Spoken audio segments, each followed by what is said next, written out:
Feliz Epifanía a todos. Empezamos el nuevo año hablando de la falsa iglesia y del falso profeta.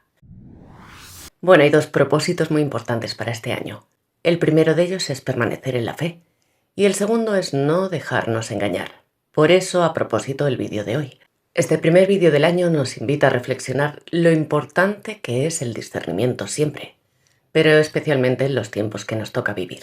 Vamos a tratar el tema del falso profeta y de la falsa iglesia, que si bien es verdad es un tema que hemos tocado en diferentes ocasiones, hoy lo vamos a hacer rescatando una descripción detallada que nos hizo el profesor Damián Galerón sobre el personaje del falso profeta, en un fragmento de las 3 clases que impartió sobre el Apocalipsis.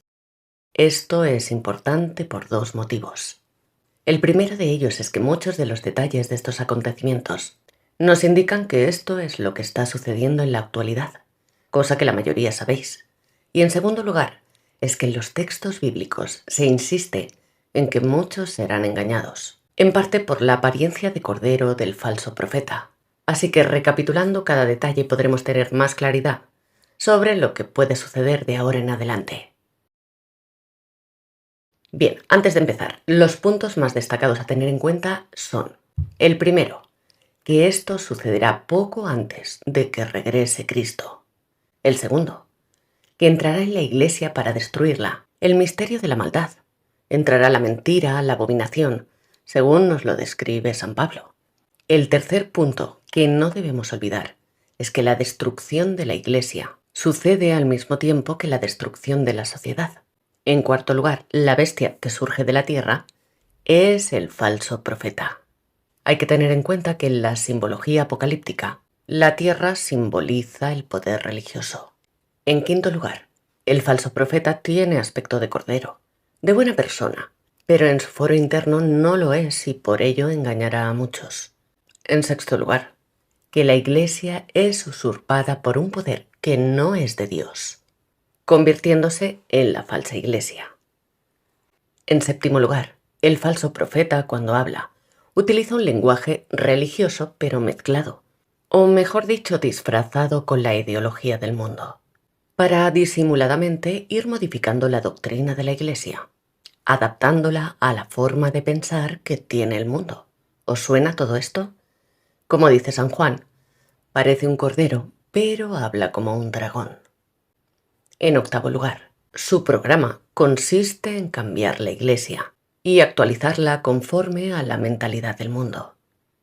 Bien, con todas estas premisas sobre la mesa, vamos a escuchar cómo lo detalla el profesor Galerón. Pero quisiera recordaros que no hay nada que temer. Es muy curioso que la frase que más se repite en la Biblia es no temáis.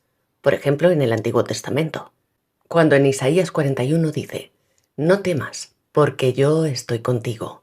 No te angusties, porque yo soy tu Dios. Esto debemos recordarlo siempre, cada día, ya que el mayor discernimiento que podemos tener es permaneciendo en la fe sin temor, sintiendo cada día el amor de Cristo y sabiendo que la verdad hace lo que dice, es decir, si yo digo una cosa pero hago otra, ahí hay engaño. Cristo nos dice en la Biblia que la característica de la persona hipócrita, falsa, característica que por cierto tendrá el falso profeta, es que dice una cosa, pero hace lo contrario. Así que vamos al vídeo.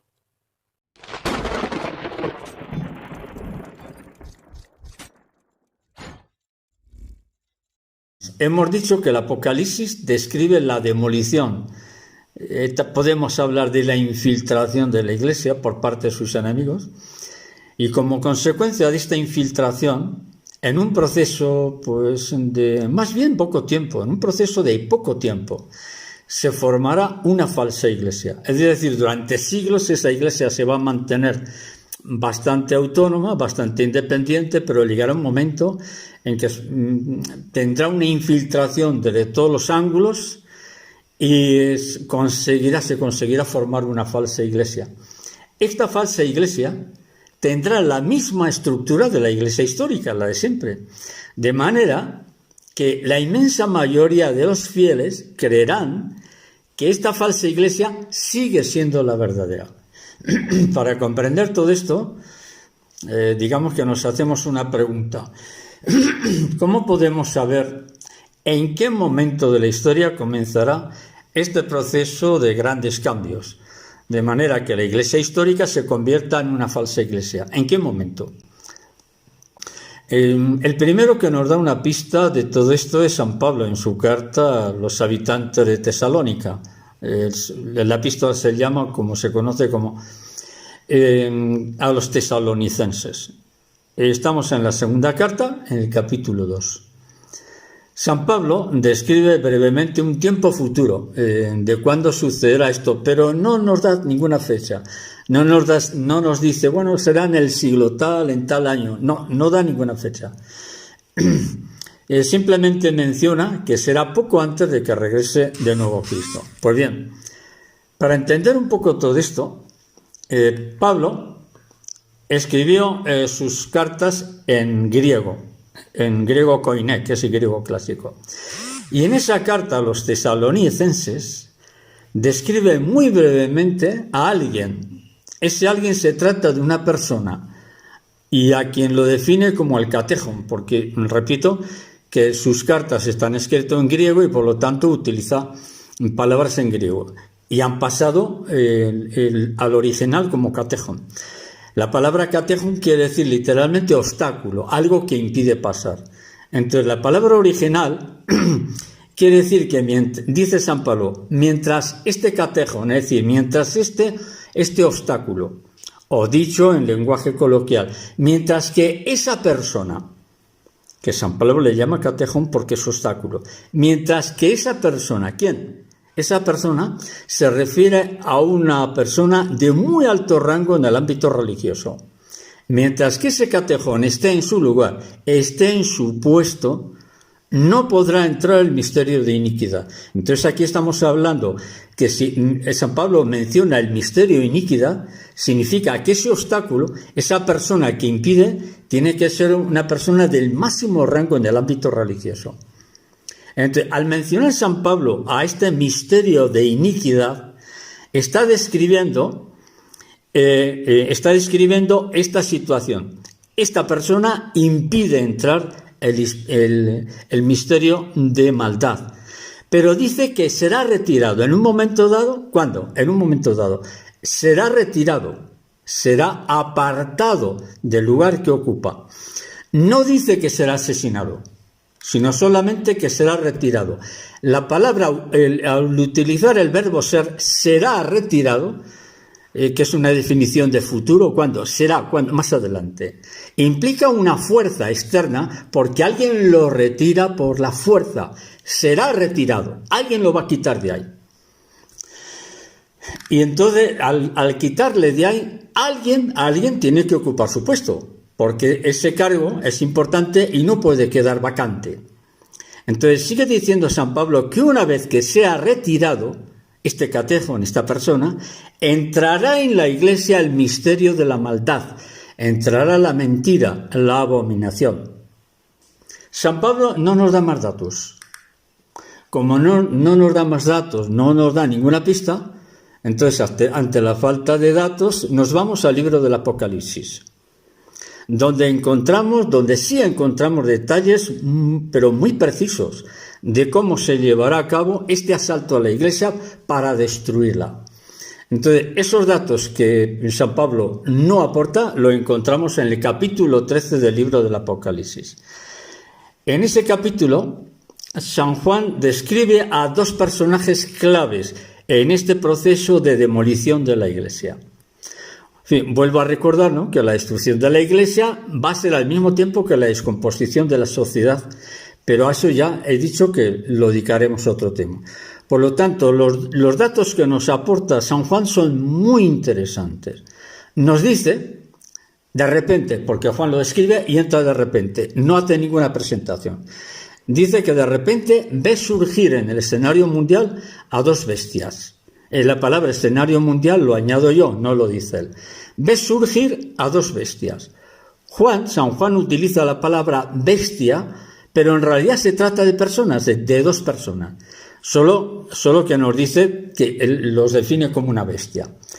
Y literalmente dice, porque lo leo el texto, vi una bestia que subía de la tierra, tenía 2 cuernos semejantes a los de un cordero, pero hablaba como dragón.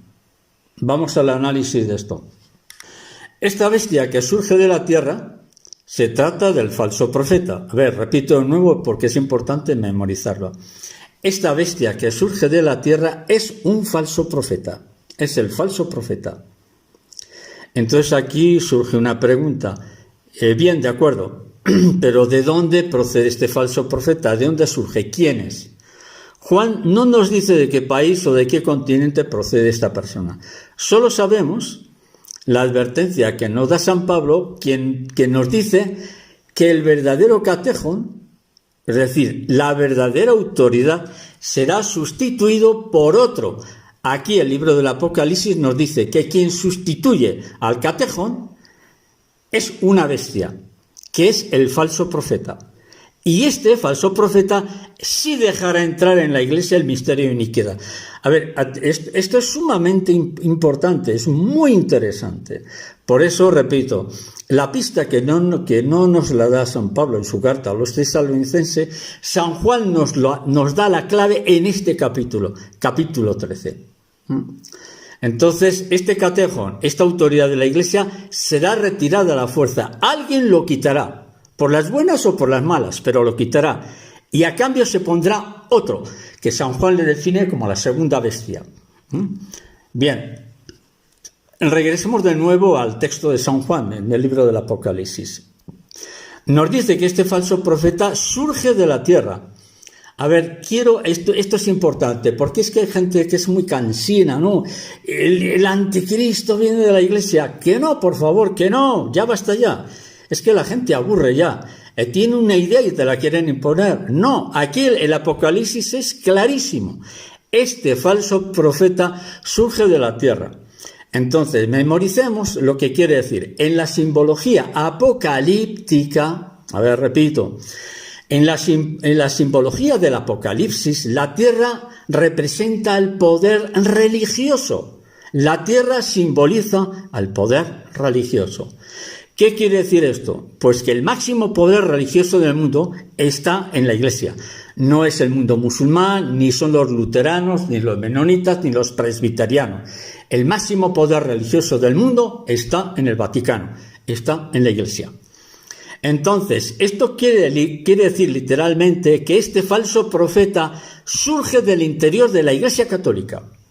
No viene del mundo musulmán, ni viene de un extraterrestre que viene por ahí en un platillo volante cantando no sé qué. No, el falso profeta surge del interior de la iglesia. Por lo que este falso profeta, sin ninguna duda, sin ninguna duda, se trata de un papa. El falso profeta, 100% de certeza, se trata de un papa. Sin embargo, siguiendo el texto del Apocalipsis, nos dice que tiene 2 cuernos semejantes a los de un cordero.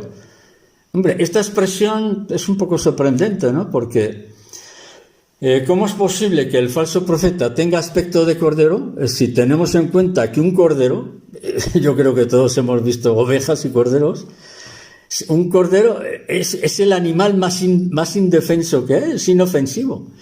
Entonces, ¿cómo puedo decir que este falso profeta tiene aspecto de cordero?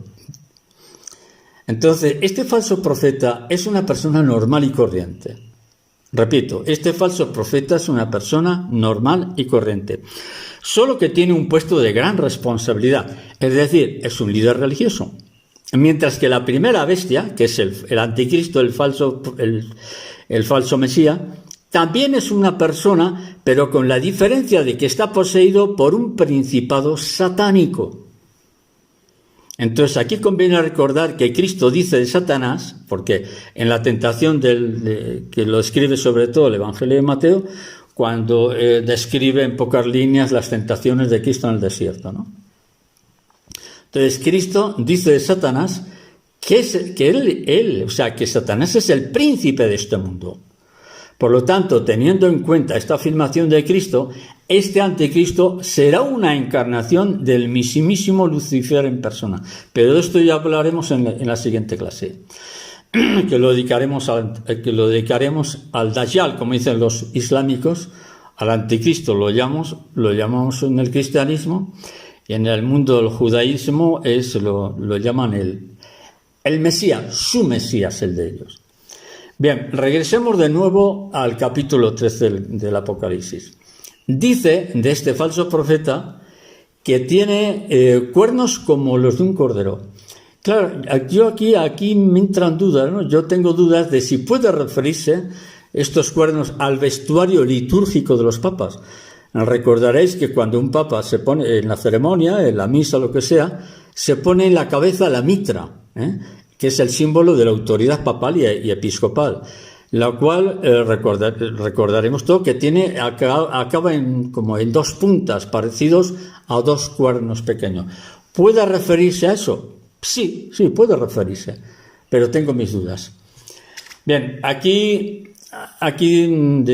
vamos a hacer un breve paréntesis. Hemos dicho que la verdadera autoridad de la Iglesia, que San Pablo la define como el Catejón, nos dice que su autoridad será apartada, será retirada. Es decir, que por la fuerza de los hechos lo obligan a retirarse. Pero sin embargo, San Juan nos precisa algo más. Al decir que esa autoridad que surge de repente de la Iglesia, es decir, que surge del poder religioso, es una autoridad que de repente será impuesta por alguien. ¿Por qué insisto en esta parte del capítulo 13? Pues porque esta es la clave de casi todo el libro del Apocalipsis.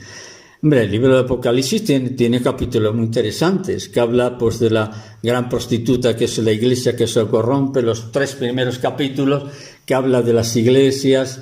Hay capítulos muy interesantes, pero si yo insisto en este capítulo, es porque esta es la clave de la mayor parte del libro del Apocalipsis. Es decir, en este capítulo, está descrito el momento en que la Iglesia es usurpada, robada por un poder que no es de Dios. Y esto lo estamos viviendo ya. Dicho de otra forma, este falso profeta que surge del interior de la Iglesia, San Pablo nos viene a decir que se trata de una falsa autoridad, la cual será impuesta una vez que se ha apartado el Catejón, como hemos citado. Bien, nos hemos preguntado al comienzo del tema, ¿no? ¿En qué momento se inicia este proceso de acelerados cambios en la Iglesia que le van a llevar a su casi desaparición? Porque la Iglesia, nos guste o no, lo aceptemos o no, casi prácticamente va a desaparecer. La estructura de la Iglesia, no la Iglesia de fieles. Estamos hablando de una estructura, parroquias, obispados, todo eso es lo que va a desaparecer. Pero la verdadera fe no. Pues bien, este cambio en la autoridad de la Iglesia es el momento del que estamos hablando. Bien, regresemos otra vez al Apocalipsis. Regresamos al texto del Apocalipsis sobre las características de la personalidad del falso profeta. Quiero recordar que todavía no hemos entrado a describir quién es la primera de las dos bestias, porque estamos en la segunda bestia, que es el falso profeta. La primera bestia es la más importante, aunque para mí, por el trabajo que hará, yo me inclino como que es casi más importante. La segunda bestia, que es el que prepara el camino al anticristo. Por lo tanto, regresando de nuevo al capítulo 13 del Apocalipsis, San Juan nos advierte que el engaño en ese momento ya está instalado en ese ámbito religioso. Nos advierte que este falso profeta, volvemos a recordarlo, tiene apariencia de buena persona, tiene apariencia de cordero, es decir, tiene un aspecto que le mira y dice, oye, pues parece muy buena persona, Pero no, dice San Juan, pero en su foro interno no es buena persona. Yo estoy interpretando un poco el texto. San Juan no utiliza las palabras que yo estoy utilizando, pero repito que estamos traduciendo el texto. Vamos a decirlo de otra forma. Este aspecto de cordero, es decir, esta apariencia de buena persona, pero no es buena persona. Esa apariencia de cordero, que aparece un cordero, hará que muchas personas, muchísimas, cientos de miles de personas, millones, serán engañadas. de manera que arrastrará tras de sí a grandes multitudes, tanto de creyentes como de no creyentes. Porque si dijéramos creyentes, bueno, bien, no. Y estamos hablando de millones de no creyentes. Arrastrará a la humanidad. Entonces aquí llegamos a un punto donde San Juan sigue describiéndole a este falso profeta, que dice que tiene aspecto de cordero, pero añade algo muy interesante. Tiene aspecto de cordero, pero habla como un dragón. Esta expresión nos sorprende. Entonces, este texto quiere decir que este falso profeta, cuando habla, utiliza un lenguaje religioso, pero mezclado con ese lenguaje, simuladamente contiene una forma de pensar muy parecido a como piensa el mundo.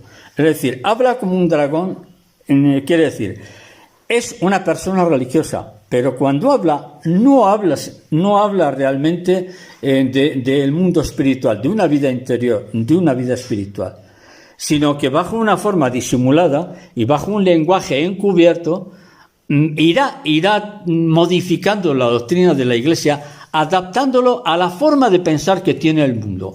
Pero esa forma de pensar del mundo lo hará dentro de un lenguaje religioso. Por eso dice San Juan, parece un cordero, pero habla como un dragón, porque lo que dice no se ajusta a la palabra de Dios. Entonces, este falso profeta que el Apocalipsis nos advierta que se trata de la máxima autoridad religiosa, no hablará de Dios, no habla de Dios, no habla del Dios eterno creador, sino que habla más bien para apoya determinado sistema político al cual este falso profeta es adicto. Él tiene sus ideas económicas y las expresa en su forma de hablar. Entonces, este falso profeta tiene una agenda, él tiene un programa que no se ajusta a lo que es la Iglesia y consistirá en cambiar la Iglesia y actualizarla conforme a la mentalidad del mundo.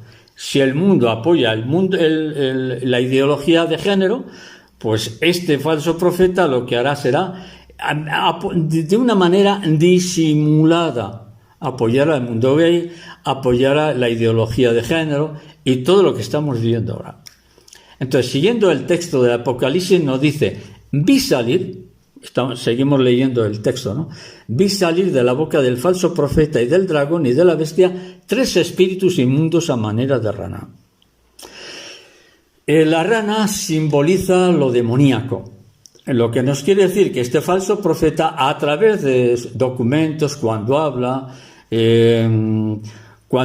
ante la prensa, ante la televisión, en el cine, en los platos de televisión, siempre habla de su sistema de pensamiento, de su propia forma de pensar y de actuar. Entonces, muestra claramente cuáles son sus sistemas políticos, demuestra claramente cuál es su preferencia política, si es de la izquierda, de la derecha, etc. Pero siempre disimulando bajo un barniz o bajo palabras de toque religioso. ¿Y cuáles serán sus características personales? Que tendrá el poder de convencer, tendrá el poder de seducir a las personas, arrastrará a grandes multitudes para convencerles de que la primera bestia, el anticristo, convencerá a la sociedad de que necesitamos un gobierno mundial, necesitamos un organismo mundial. No dirá que hay que obedecer a Dios, sino que hay que obedecer a un organismo mundial. Por ejemplo, la ONU, hay que obedecer a la ONU. Pero nunca dirá que hay que obedecer a Cristo, porque Él no está en esa línea. Entonces, estos espíritus inmundos en forma de rana, que manifiesta San Juan en este capítulo 13, quiere decir que hablará con engaño a través de un sistema de pensamiento propio, porque este falso profeta tiene un pensamiento, tiene unas ideas, tiene una ideología. Entonces, toda esa estructura de pensamiento lo manipulará para ir desmontando el magisterio de la Iglesia. Entonces, esta es la razón por la cual muy pocos se darán cuenta de este inmenso engaño. Es decir, por ejemplo, yo puedo hablar muy bien en contra de la homosexualidad, pero al día siguiente estoy apoyando el movimiento gay. Entonces, lo que digo no coincide con lo que hago. Entonces, las personas se dejarán llevar por lo que dice, pero no por lo que hace. ¿Qué es lo que dice Cristo? ¿Cuál es la característica de la persona hipócrita? Estamos recordando el Evangelio. No recuerdo el capítulo. Pero Cristo dice, ¿cuál es la característica de la persona mentirosa? Que dice una cosa, pero hace lo contrario. Esa es la característica de la persona hipócrita, falsa. Entonces, este falso profeta tendrá esa característica. Hablará muy bien, pero al día siguiente hace lo contrario. Entonces, como he dicho, tiene un proyecto, tiene una agenda, cuyo objetivo consiste en modificar la doctrina de la Iglesia. Alterará la liturgia, alterará la misa, lo va a alterar todo, pero de una manera muy disimular. Y finalmente llegará a suprimir lo que en el ámbito católico se conoce como la Eucaristía. Bien, nos presenta ante un panorama, la verdad es que bastante inquietante, ¿no? Consistirá en que este falso profeta hará un intento de reunificar todas las religiones y por otro lado acabará entregando esta falsa iglesia al poder político y económico. Es decir, tendrá la facultad de unificar en lo que ha sido la Iglesia como estructura histórica, conseguirá adaptarla a la forma de pensar del mundo. Entonces, la fascinación que ejerce la personalidad de este falso profeta, y que es la razón por la cual me he dedicado a estudiar solamente este personaje, al menos en este tema. En este tema solo estamos hablando de la característica de este personaje. Esto se debe a que trabajara única y exclusivamente para preparar el camino a la llegada del anticristo. Es decir, cuando el anticristo se presente en el escenario mundial, él ya tiene el trabajo, porque el trabajo se le ha hecho otro. El camino, la autopista ideológica ya se le ha puesto otro. Y otro dato que igualmente veo sorprendente consiste en que estos dos personajes, es decir, la primera y la segunda bestia, yo no tengo ninguna duda que pertenecen a culturas y a países distintos, pero ambos se entienden muy bien. Pues bien, este falso profeta consumará la división de la Iglesia. La división, dividir en griego es cisma, consumará el cisma, consumará la ruptura, conseguirá romper la Iglesia. Creará un cisma que rompe la unidad de la Iglesia y este cisma permitirá comprender que ciertamente existe ya una falsa Iglesia, formada por una jerarquía, o cardenales. La jerarquía tiene tres estratos: cardenales, obispos y sacerdotes. Entonces, en esta jerarquía de sacerdotes y obispos, que ya no creen en casi nada, renunciarán a su fidelidad, a sus votos, renunciarán a su fidelidad a Dios y a Cristo. Incluso llegarán a negar la verdad de los evangelios y la doctrina de la Iglesia. Hace poco salió del Vaticano una norma que dice que las manifestaciones marianas, es decir, profecías que así se estudian, no se puede negar su veracidad, porque coinciden perfectamente con los textos del Antiguo y del Nuevo Testamento. Ya ha salido una norma del Vaticano que dice que no, mira, que eso es una tontería, que eso es falsa. En la siguiente nota que va a salir es que los evangelios ya no son válidos. Y la tercera nota que saldrá, muy posiblemente, puedo equivocarme, una exageración mía, posiblemente digan que la Iglesia se fundó para engañar a la humanidad. No nos sorprendamos de nada de lo que salga de ahí, pero no debemos sorprendernos de nada.